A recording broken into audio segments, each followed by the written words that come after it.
kusile sompaka kwasa ngalele kusile sompaka kusile sompaka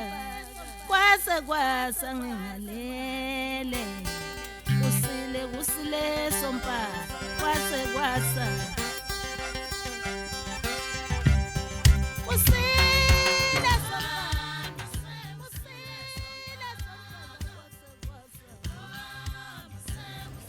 Sanamukela kuSolomoya TV nomkhulu Mazibuko enyakeni omusha sha u2024 lapho isizoke sithi kulonyaka sikhuphula igiya ngokwehloko noma imfundiso ezobe zibuya kwela kamoya mkhulu mkhulu ngiyacabanga isihloko sizokhuluma ngeinyanga zonyaka inyanga ngesintu njengoba sithi January February sikhona ezesintu ekuyezo bokuyizo bezisi-aligna ngokomoya nange movement yelanga njengoba into asohlobo yethu iba ngoSeptember ila ilanga lisuka ku-northern hemisphere selila ku-southern hemisphere selifikile lizokhuphuka for the next 3 months up to 23 zikaDisemba la selifika to the highest peak leyo nto leyo iba ne-significance thizeni ngokomoya nakithi emzimbeni siyisizwe simnyama injalo so mkhulu bengingacela ukuthi usicacisele ukuthi umoya ukwambulela uthini ngeinyanga ngokwesintu nangendlela mhlawumbe bokumele ukuthi sithina siyisizwe simnyama sihambe siziphatha ngayo uzocela kodwa mkhulu sicela abantu lapha ekhaya ukuthi ba-share ba-like ba-subscribe ukuthi i-channel ihlale ikhula njani ikwazi ukufinyelela ebantwini abaningi and siyabona abantu ngempela baya-subscribe i-subscription iyanyuka mkhulu and sifisa ukuthi kushaya uJune sibe sesifikile ku-10,000 subscribers so mkhulu ngizocela-ke ukuthi ubulise njengoba bese ngishilo ukuthi ucela abantu ukuthi basherele ba-subscribe and then singene kulesihloko seyinyanga zonyaka amen hayi siyabingelela-ke ngiyabonga Dlomo ukunginika leli thuba mfowethu ngibingelele nje kubabukeli beSolomoya TV babingelela umkhulu Mazibuko isanusi sezulu uma ngibingelela kanjena singena esihlokweni esikhulu okuyisihloko seyinyanga zonyaka usho ukuthi izithunywa eziyishumi amadodana alishumi kwabasontayo abathanda iBhayibheli bathi amadodana abazi ukuthi iyo yona kuseseyinto eyodwa ngoba noma ungabheka kuTestament enjalo uJosepha lo wayiboshwe kaFaro wayenabafowabo ababe-11 yebo uwuye wesi-12 yonke bonke kuyihlala kuyi-12 abantu abayiqondi ukuthi lento kahle it's not literal ayikhulumi ngabantu yizo zona inyanga zonyaka ngoba abantu bangathi kubo kahle iBhayibheli leli likhuluma nge-astrology bazothi hayi ayikho lento le kodwa likhuluma ngazo vele lezi ngoba noma ungathi ubheka iphasika lelamaKristu iphasika wena mkhulu alina specific date ngoba kumele ku-observe inyanga ukuthi izowela nini ku-spring equinox e-Europe yingakho uzothola ukuthi makufika iphasika wena mkhulu kunama-Easter eggs ngoba nama-Easter eggs lawa asymbolize ukuthi it's new birth ngoba amaqanda okuzala yingakho abelungu bokuthi makufika lesa sikhathi le-Europe baphane amaqanda thina sesiyayenza lento asiyasizibiza asazi nokuthi yini and uyazi ukuthi ke thina ukuthi ke sizosuke bese siyangena esihlokweni kodwa thina ngaleso sikhathi sithi isikhathi sokuvuna isikhathi sokuvuna yebo isikhathi sani sokuvuna isikhathi sesivuno mina ngikhulele enkonzweni besazi ukuthi inkonzo kaGudi inkonzo yesivuno bekuthiwa nje ekhaya ngoba bengikhula vele umkhulu umalume kaBaba ngoba baba ukhulele ekhaya konini bekhonzwe ebaleni bebethi uma behlile obaba eGoli bethi baze enkonzweni yani yesivuno ngephasika ngoba isishintsha manje isidi iphasika akuyona ngoba iphasika lisho ukuthi Passover suke kuphuma kulonyaka lo kahle unyaka wase-Europe uphela ngayo February March qedile usiza nje owayishintsha bayishintsha ngeGregorian calendar bayisa kuJanuary kodwa unyaka ngesikhathi samaRoma wawuqala vele ngalesa sikhathi ingakho kuyi-pass over yebo uqalo into yasahlobo yabo yebo unga-Europe uzothola vele izinto ziyaqala ziyadubula yabo ukuthi silahlekile thina ngalesi sikhathi thina okwethu sekuvuthiwe sekuze siyakuvuna manje yebo siyakuvuna manje isikhathi sokuthi thina siyakuvuna ngokwethu ilesi sikhathi kwahluma kwaze kwavuthwa sesiyakuvuna isikhathi sokubuyisela nganeno makuthiwa bonele entuthwaneni intuthwane eqoqa isikhathi sisekhona ibekele enqolobaneni mayibekele enqolobaneni izokwazi ukuthi makufika ubusika isikhathi sendlala iyazi ukuthi igcwele emgodlagodleni ibudget thina ngalesi sikhathi engabe sifaka emgodlagodlweni sifuna ukucelebrate kanye nabelokuzana iphasika la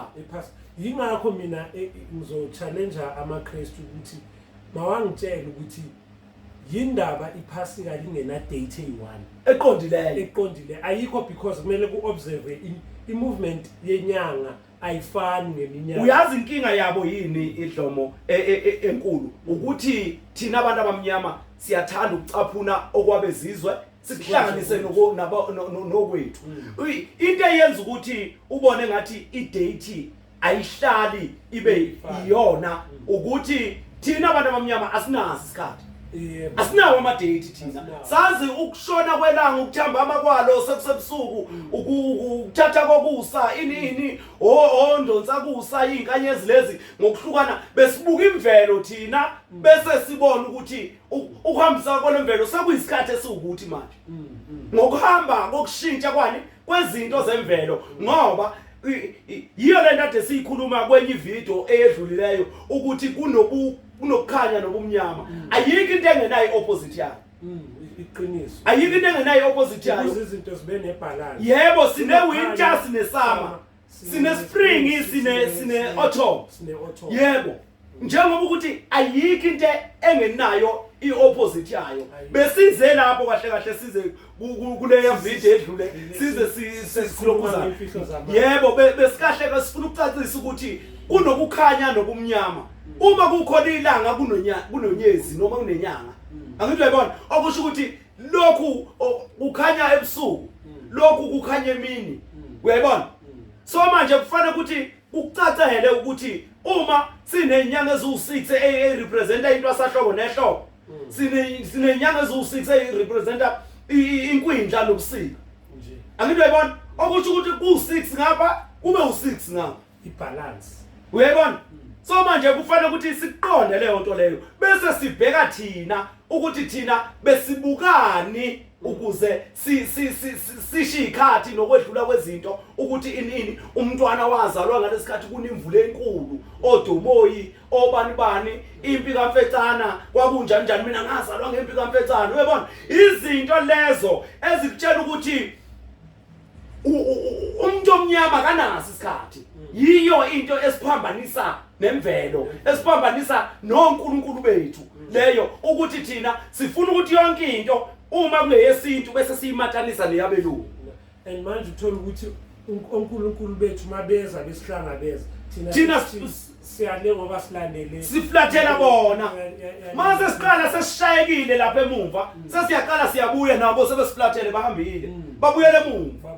angithi uyabona manje siphambana nalezi zinto ezisinika ubuNkulunkulu nemvelo yethu sibuyeke size la sizoqala sehlukanise inyanga sinenyanga eyelaphayo sinenyanga okuyimuni sinenyanga yonyaka okuyisikhathi sokushintsha kwemvelo ziwu3 lezi zinto sinenyanga ongumelaphi sibe nenyanga okuyimuni bese siba nezinyanga zonyaka noma isikhathi sokushintsha kwemvelo uyabona lezi zinto ezintathu sizokhuluma ngezinyanga zonyaka okusho ukuthi sikhuluma ngokushintsha kwemvelo nosikompilo lwethu sikhuluma ngokushintsha kwemvelo nosikompilo lwethu okay ke sizokhuluma ngezinyanga zonyaka dlomo sithe thina eyethu ikhalenda noma isintu sithi inyanga zonyaka noma unyaka wethu thina uqala ngobani ngoSeptember okubani okumandulo kwendulelwa ini kwendulelwa lokhu obekade kutshaliwe ukuthi sekuyendulela sekungena imvula noma sekunezitshalo eseziqhumile sekuyaqala kuyahloba kuyaqhuma ukudla esikutshalile nemvelo iyenza iyahloba phela manje intwasa hlobo ukuqhuma kwani kwemvelo iziveza ukuthi isekhona iyandulela ke ngoba sibathu mandulo abantu bakudala ngoba bona babetshala bathi yandulela lokho esikade sinjani sikutshalile okusho ukuthi unyaka wethu uhlukana la kuAugust okuuncwaba nobani no September okuumandulo silandeleke size la kubani uSeptember uOctober umfumfu October umfumfu okusho ukuthi lokho akade kwendulelwa kuqhuma sekubani sekuyafufusa sekuyaqala manje kuyabonakala sekuyafufusa ingakho kuthiwa inyanga yesibili ekuqaleni kuSeptember uOctober thina ngesintu sikhuluma ngomfumfu ukuthi konke lokhu esike sikuthintile thina noma esikutshalile sekufufusile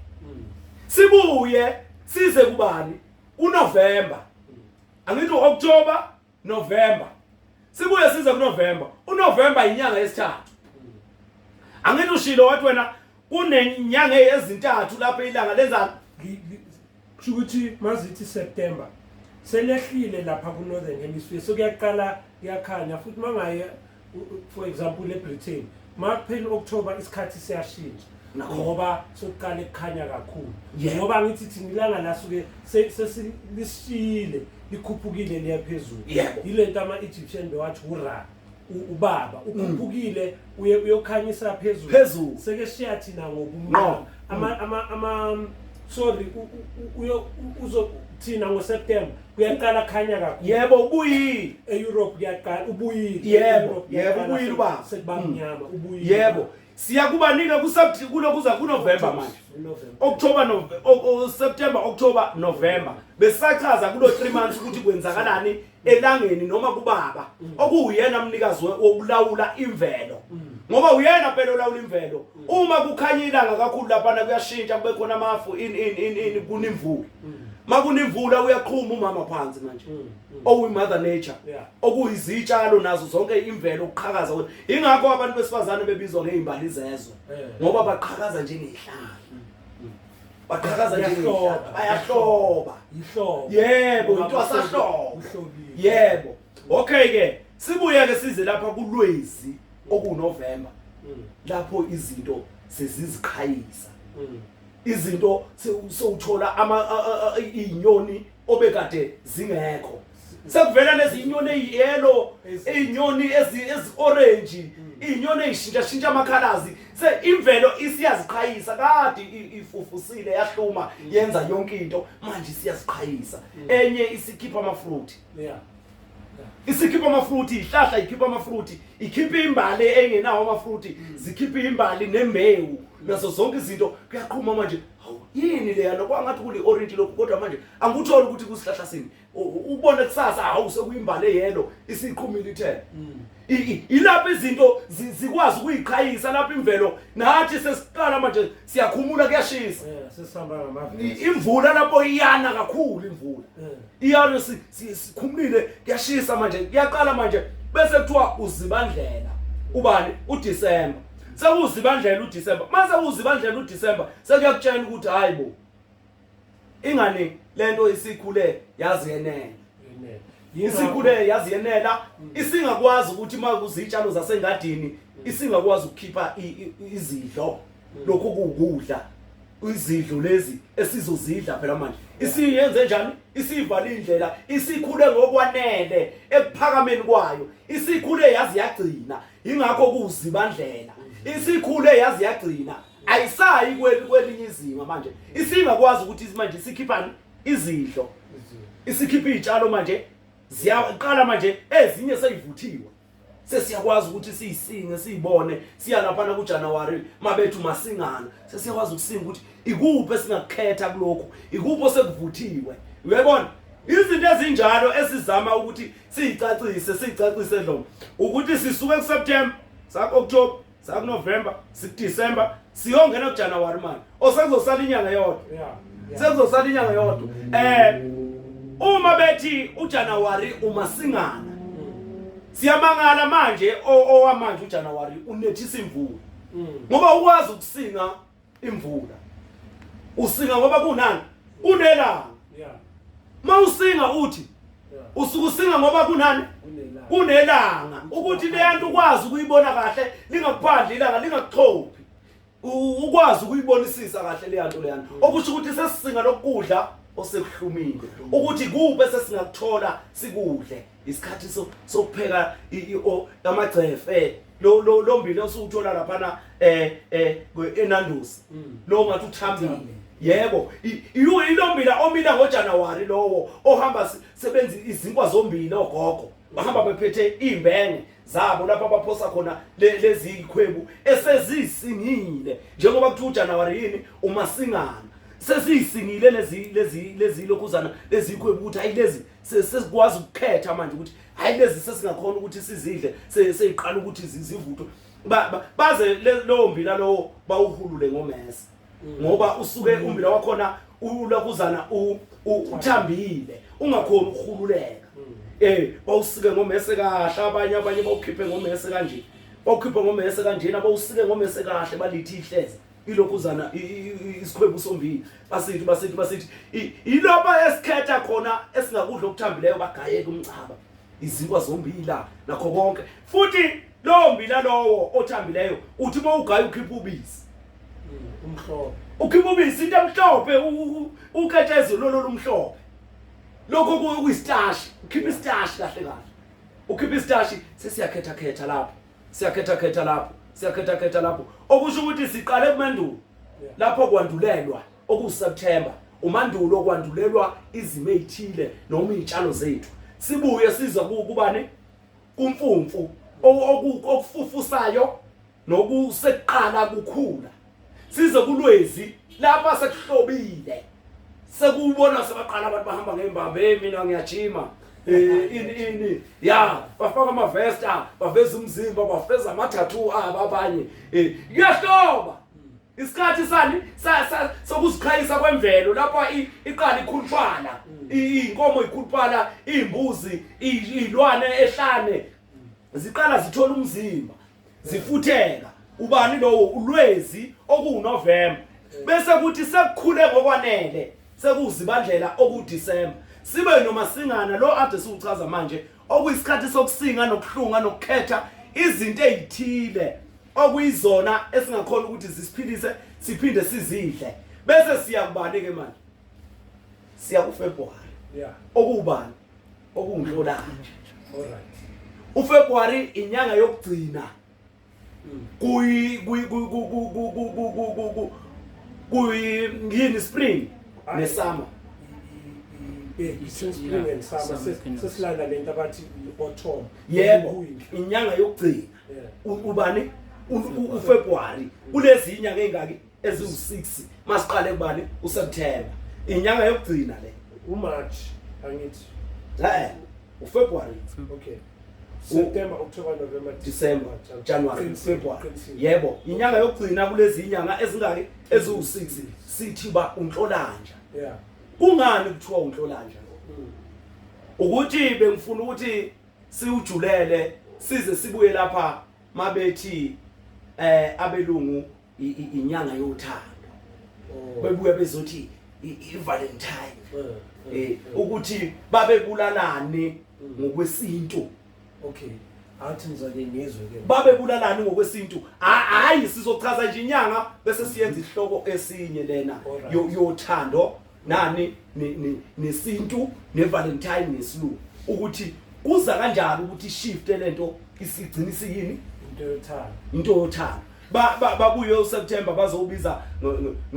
ngeheritage kanti bekuyi iShaka's Day thina besazi ukuthi kwaZulu iShaka's Day leka September njengoba lo uDecember 16 ngokuyidingane day yebo la belungu balwa khona namaZulu Yebo. Baze indlela babe celebrate ngayo. Yebo. Ithingane day ukwehlula kwabo ukwehlula amazwe. Bona ke bathi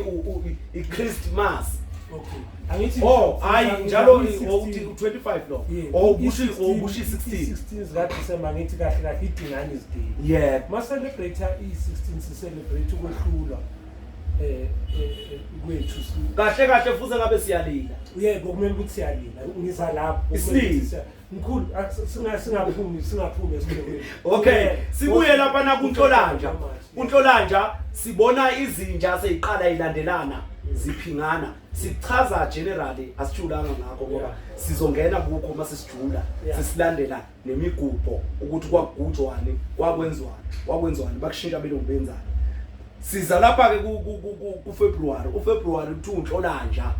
okukutshana ngokusobala ukuthi sekuqala izinja ziyalandelana seziyaphinga seziyalandelana. Angazi ngesixhosa bathi okanidumbo in lapho izinja zidumbisile seyitshengisa ukuthi seziready ukuthi zingalandelwa amadoda azo. Okay ke akwasibambe lapha Dlomo sizoqedela omunye u6 kwezi yebo omunye u6 months siuqedele kungcono part 2 yebo bese sizokwenza uFebruary ukuthi ngoba singena kuFebruary nje manje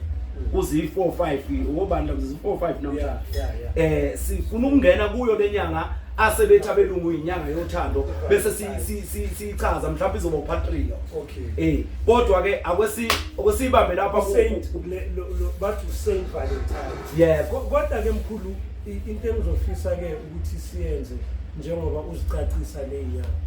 mina ngiyangithanda ukuthi yonke into si-relate nomoya. Yebo ukuthi mase sizicacisile lento le ingabe ikhona indlela imimoya beyihanjiswa ngayo ngizokutshela ukuthi indaba ngisho kanjalo. Uyabona Dlomo ufuna ukungena ekujuleni ufuna ukungena ekujuleni kanti siyaya lapho ngoba uye inkanyezini wena. Ngiyakhona mkhulu ngizokutshela isizathu saloko. Okay qhubeka ukuthi why niyibuza lento leyo. Yeah. Mkhulu mawungaya eEurope eEurope ama-city wakhona. Yeah. Indlela abawakhe ngayo balandela inkanyezi. Yeah.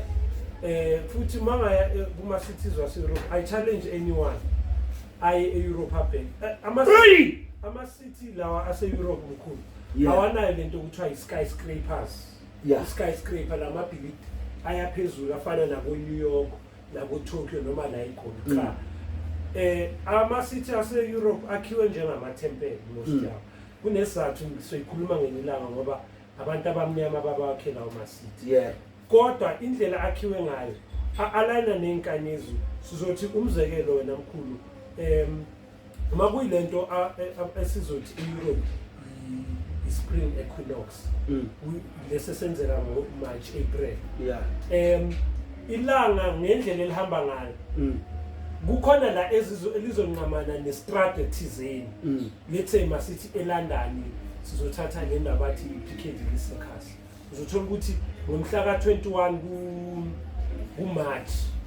ilanga la likhona kunestrata elinqamane naso straight. Yazi benza lapho bazobeka intuli noma isymbol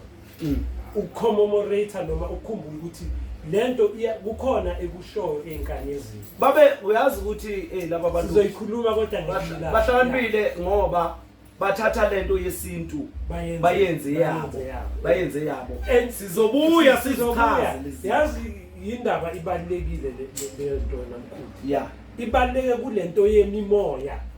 ngoba abantu abayiqondi into yomoya nedlozi. Yebo imimoya inamandla ukudlula amadlozi. Hayi zingane lezo phela umoya wokuqala. So umoya wokuqala abantu bengakayiqondi umehluko phakathi ukuthi ungacanga ukuthi ungabuhambile wayothwasela amadlozi wakini. Sewazi umoya hayi awazi nix ngoba sizokubuza thina umoya ungawuchaza. Uyayibona uhluleke ukuchaza. So abelungu baye understand lento ukuthiwa imimoya yendawo noma lento ukuthiwa ama territorial spirits. Yebo ngoba bayifunde kuyinzulu lwazi eziyizanusi kahle abantu abaqhamuke nalento yomoya izanusi hayi ukuthi isanusi besisodwa yenzeke into enjalo ngoba ubuhlakane esibunikwa uNkulunkulu abufani uma sizonika ubuhlakani ngokuhlukahlukana okusho ukuthi sizoqhamuka nento ezidifferent appear noma ezikwazi ukuthi zihambe ifike ihlangane phambili zibe into angeke singene kodwa sizoyicacisa lento yemimoya yendawo noma lento ukuthiwa ama-territorial spirits nedlozi ukuthi ungacabanga ukuthi ngoba wena uhambile wayothwasa mhlambe vele boyothwasela abantu lento le ayikwenzi ucwephesha wemimoya ngeke kunomuntu owucwephesha wemimoya engazange wathwasa olalele nje umoya athi umoya ngiyakwazi wena ukhuluma nami ngithi mina nguphendule ngithi kahle mina ngumxhumanisi wenyama nonani nomoya sishilo ke sathi u2024 sizothi ukuphakamisa igiya kakhulu ucompare ku2020 azithule kakhulu zothula kakhulu siyabuya ke no part 2 ngoba sisacacisele inyanga lezi eziyisithupha sagcina kuFebruary and then siya kulezi ezinye manje lezi ukusukela kuMarch kuze kuyovala kuAugust kuya kuAugust sicela ukuyivala sizocela abantu bashare balike basubscribe Mkhulu ngicela ukhumbuza abantu ukuthi utholakala kuphi balindele very soon uzotholakala eMpumalanga nase-Eastern Cape uzotholakala nase-Eastern Cape ngicela batshele utholakala kuphi bese sisibhale nesihloko sizokwenza part 2 amen Dlomo eGoli ngisatholakala khona ezolamndeni eThekwini eMsusankungu kwaBest eKapa ngisatholakala khona eMitchells Plain eNewlands ngicanga ukuthi bantwana bethonga nizophinde nibheke isikhathi masamba kwenzeke ngizotholakala eMpumalanga nase-Eastern Cape akwesilungise nje la niqhubeke njalo ni-comment ni-subscribe ni-share ni-like ukuze sikwazi ukuthi kufinyelele nakuwo wonke umuntu izimfundiso zethu ikwazi i-TV yethu ukukhuphuka iriche leso sigaba leso ukuze ibe i-TV enkulu eyokwazi ukumfundisa ngokukamoya nesintu ukwazi ukuthi kubalansiswe lezi zinto njengoba sibalansisile nasezinyanga Zonyaka ngithi ngibonga bafowethu amen kodwa mkhulu ngaphandle ukuthi uqede sicela ukhumbuza abantu ukuthi njalo ngenyanga amen Dlomo wangisiza lapho ulaba abantu abasuke bekhomenta bebuza imibuzo asisho ukuthi abayeke ukukhomenta ukuze bezoba ulist yabo noma ebhukwini labo bezoba nayo imibuzo abazoyibuza kuyimbizo esiyenza inyanga nenyanga njalo ekupheleni kwenyanga sinembizo kubantwana bethonga uZoom uthola ilinki ngokukhipha 100 rand yakho ukhipha 100 rand yakho kuyafana nokuthi njengoba usuke uthi wena ufuna ukuhlolelwa ugijima uza lapha kumkhulu mazibuko uzobonana naye amehlo namehlo athi phathi 200 rand athi phathi 150 athi phatha 100 rand athi phatha 50 rand kuya ngokuthi lowo muntu lowo oya kuye ubonela abantu ngamalini angithi uyayibona izinto ezinjalo abanye ke ngokukhuphuka bathi 300 bathi 500 abanye bahlola ngama1000 rand hayibo ngiyakutshena kunabantu abafika lapha bathi mina ubani wangihlola nge1000 hawu uqola abantu lo unokubona kwami hawu uhlola umuntu nge1000 sokuqola asivale hawe akweniqhubekeke nilandele